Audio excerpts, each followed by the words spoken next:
So this is a true story from the Word of God from John chapter 4. Jesus and his disciples were traveling. They'd been on a journey. They were on their way back to Jerusalem, and they went through a little Samaritan town called Sychar. And as they were traveling, Jesus was tired from the journey, and so he wanted to take a rest, and so he sat down at Jacob's well. The disciples went on into town to get food, and as he was sitting there at the well, a Samaritan woman came up in the middle of the day there to draw, and Jesus said, "Woman, give me a drink." And she was kind of taken back by this. You know, she's like, "Sir, you're a Jew, and I'm a Samaritan woman, and you asked me for a drink?" You know, and he said, "Well, if you had known who it is that asked you for a drink, you would have asked me, and I would have given you living water."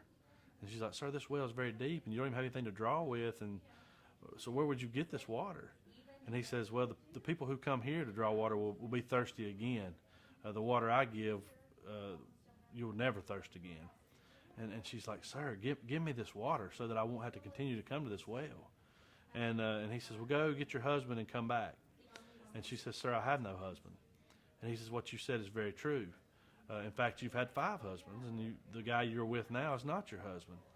And she's like, "Sir, I can see that you're some kind of great prophet. You know, what are you greater than our father Jacob, who give us this well?" And you know, he starts talking to her about worshiping in spirit and truth, and he tells her that, you know, all these things, and she says, "The Messiah is coming, who will explain to us all these things that you're talking about." And he said, "I who talk to you am he." And about this time, his disciples get back, and they've got food. They're trying to get Jesus to eat. The woman, she leaves her bucket, and she goes back to the town, and she says to the people, she says, "Come and see the man who's told me everything I've ever done. Could this be the Christ?" And so the people begin to come back, and as Jesus is talking to his disciples, they're urging him to eat, you know, and they're thinking, could somebody have given him food? And he's like, "Well, the food I have, you don't know anything about.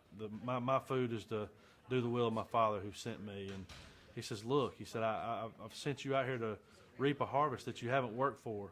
The fields are wide unto harvest." And he's saying this, the Samaritan people are coming in, and the Samaritan people get there, and they visit with Jesus, and they tell the woman, they say, we no longer believe because of your testimony. We see that this man truly is the Son of God.